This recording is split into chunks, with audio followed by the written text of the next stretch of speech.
Okay, this is Miles O'Brien, and he's talking to this guy here. I'm not going to say who his name is. He's an expert at Mars and about so forth.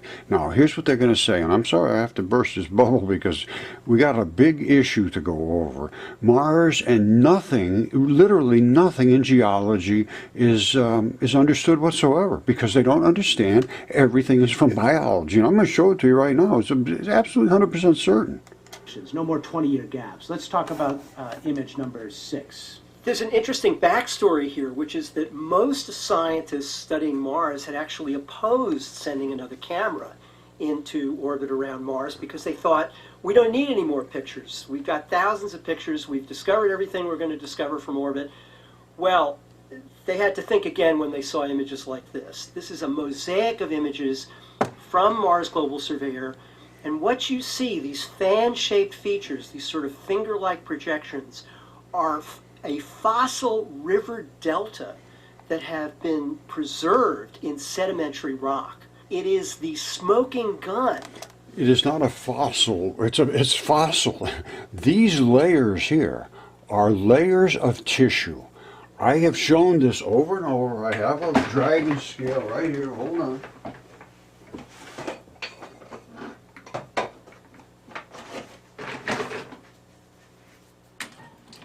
If you could see the number of layers in this thing, which you probably can't, there is a bazillion layers of tissue, which we would call sedimentary layering. It's not sedimentary layering. It is the growth patterns of gigantic creatures' tissue. This is exactly what this is. Now, and as it goes further, we're going to see the Mars blueberries, we're going to see the Mars crab, we're going to see mussels, we're going to see everything. It's all here. And these are the guys that are supposed to be the experts, and I'd like to talk to them about it. You know, nobody's expected this. I'm not pointing any fingers, but I do point fingers once it's seen, and then it's just been refused to be talked about. Okay, we're going to have to explain this one too. Here we go. There were exposed layers of sedimentary rock. And first of all, that's not sedimentary rock. That is what's called layers of interstitium, these straps. And the straps attached to these balls. You see the little pins going into the balls? The balls are what held these layers of tissue together. I'll show you. Let's see what their explanation is. It nosed up to these layers with its microscopic imager. So in this picture we're seeing an area that's just an inch across.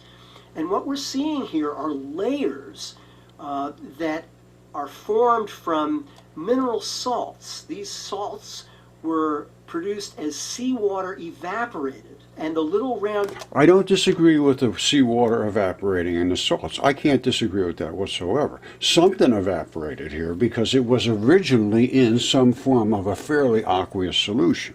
Pellet that you see is actually a little sphere. It's nicknamed a blueberry, and there are thousands upon thousands of them all over the landing site.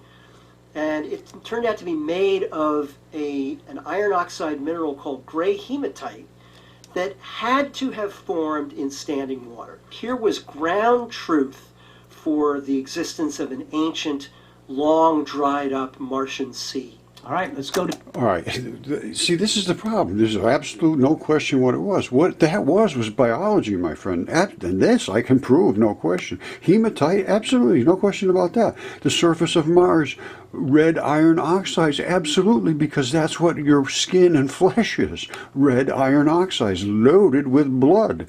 FeO2, FeO3, red iron oxides.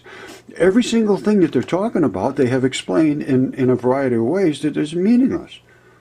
Okay, what he just showed you on Mars is interstitium. These are the blueberries. All right, the things that are sticking out of them on the sides I showed you, those are the little straps. The fluid-filled bags are gone. That's why you see all these little layering. Interstitium. Right underneath the surface of skin, and it's on every single organ, coating everything in the body. That's why there's hundreds of thousands of these balls. They're on the Earth too, everywhere. Everywhere, because there's nothing but biology. All right, these are the Moki marbles. This is hematite. It coats the surrounding center of these little balls. All right, these are all those little tiny balls, and those were all webbed into a fashion of skin and tissue that was, let's say, I don't know how thick, but they were all layered in there. And then as that eroded and turned into mud and sand and all of the components that were in there, iron oxides, the reddish stuff, all flushed its way out, the balls just settled to what's called the basement layer.